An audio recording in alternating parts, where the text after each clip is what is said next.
ছড়ি পালিয়ে গেল তো আমাদের ভালো হইলো। তা তুমি আবার তো মন খারাপ করছো কেন ওর লাগি? এই রে ফাদা ওর লাগি আবার আমি মন খারাপ করলাম বাড়া। তাই তো মনে হচ্ছে ও পালিয়ে গেল তো তখন থেকে তোমার মনটা মন কেন? কেন মনটা আবার কেলো? মনটা বাল কইলো নাকি? মনটা তো মনে জায়গায় আছে ঠিকই আছে। খবরদার গরম দেখাবে না বুঝে দিলাম। বাবা লো আমি তোমাকে গরম দেখালাম? তুমি আমাকে বিয়ে করলে, তুমি আমাকে নিয়ে তো জীবনে সুখী হতে চাইছো। তাহলে আবার ওর কথা কেন ভাবা দরকার? চলে গেছে চলে যাক গো। এ বোন আমি ওর কথা ভাবিনি রে বোন। কিডা কুকুর বেটা কাডা কুকুর বেটা বোন কে তোর? আমি কি তোর বউ হইরা? ও মা গো কি যন্ত্রণায় পড়লাম গো। বুই তো হবে তোর ওই ধামিটা যে বাড়ি থেকে পালিয়ে গেল। ও মা গো কিডা কুকুর বেটা খবরদার বোন বলবি না। আমি তোর বউ হই বউয়ের মতো ভালোবাসবি। বাবা রে এখনই তোমার রূপ চেহারা বদলে গেল গো। বদলাবে না বোন মারাইছি কাকে? বোন আমি তোমার মনে রাখবে তোমার লাগি আমি মদের দোকান বন্ধ করে দিয়ে তোমাকে ভালোবেসে বিয়ে করেছি। খবরদার আমার সাথে ইরিং বিরিং টিরিং করবে না। বউ আমি তোমার সাথে কি খারাপ ব্যবহার করলাম? কিছু করনি সাবধান করে দিচ্ছি। আমি তোমার ওই আগেকার বউ নই যে তুমি যা বলবে তাই শুনে নেবে। আমি গোয়ালা বংশের মেয়ে। আমাকে যে এক কথা বলে তাকে আমি 7 কথা শুনিয়ে দিই। বাবা লো তোমাদের গোয়ালা বংশতে প্রণাম। তুমি ভাত রাঁধো বউ। আমি উৎপলের দোকান থেকে লাল চা খেয়ে আসি। হ্যাঁ বউ তাড়াতাড়ি আসবে গরম গরম ভাত তরকারি রান্না করে খেয়ে নেবে। হ্যাঁ হ্যাঁ বউ হ্যাঁ। বল মুখ ছুড়া আমার কাদ্দা কুকুর আবার কি সবজি নিয়ে এসেছে এগুলো? আবার কি নিয়ে এগুলো? টমেটো শসা বিট গাজর আর এগুলো কি? কাদ্দা কুকুর একটা জানো তাইলে চলে এসে ওই তোকে খাওয়াবো তো বাড়ি আয়।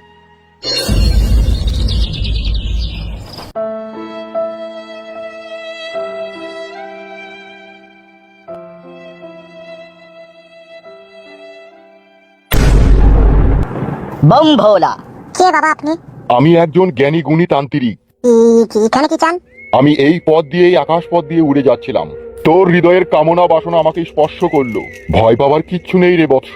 আমি আকাশে উড়ে যাচ্ছিলাম, তাই আমার মনে ইচ্ছা জাগলো তোর মতো বৎসর সাথে একটু মিলন করি, তাই তোর কাছে এলাম। তুই এখন খুব চিন্তিত আর দুঃখিত রয়েছিস তাই তো? হ্যাঁ বাবা আপনি কি করে জানলেন? বৎস আমি যেটা জানি সেটা আর পৃথিবীর হয়তো আর কেউ জানে না। ঠিকই বলেছেন বাবা তান্ত্রিক আপনি। আমি খুব দুঃখ কষ্টতেই আছি। সে তো জানি রে বৎস, তুই ডবল বিবাহতে আবদ্ধ হয়েছিস। ইরি আপনি কি করে জানলেন? আগেই তো তোকে বলেছি মানুষের মনোবাসনা পূর্ণ করাই হচ্ছে আমার কাজ।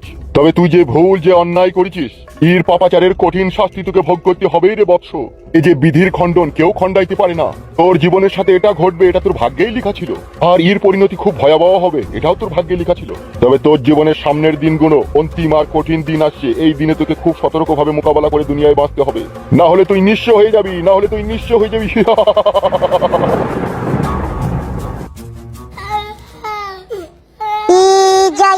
কি বলি বলি গেল তান্ত্রিক বাবা? এই যা আমার আরে এখন কি হবে তাইলে? কি কাজ করলাম রে? কি হবে রে তাইলে এখন?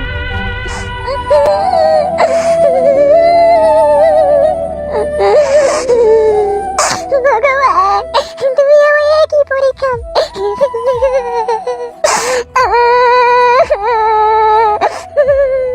ওই আমার পুরা ভাগ্য রে।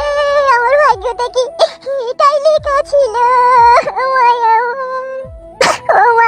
নিজের স্বামী পর করে দিল মারে। আমি এখন কোথায় যাবো মারে? কি ব্যাপার? আপনি কে? আর এই নির্জন গাছতলায় বসে এইভাবে কান্নাই বা করছেন কেন? আপনি কে দাদা? আমি এই গ্রামেরই লোক, পার্টির মেম্বার, নাম আমার হুদুল কুতকুত। কি হয়েছে কি গো, তুমি এখানে বসে কান্নাকাটি করছো? কি আর বলবো আপনাকে, সবই আমার পুরা ভাগ্য। কেন কি হয়েছে? আমি আজ ঘর হারা, সংসার হারা, স্বামী হারা। সবকিছু হারিয়ে গেল কেন? আপনি আমার দুঃখের কথা শুনে হাসছেন। তোমাকে সাহায্য সহযোগিতা করব সেই খুশিতে হাসি। আপনি তো আমাকে চিনেন না জানেন না, কি সাহায্য সহযোগিতা করবেন?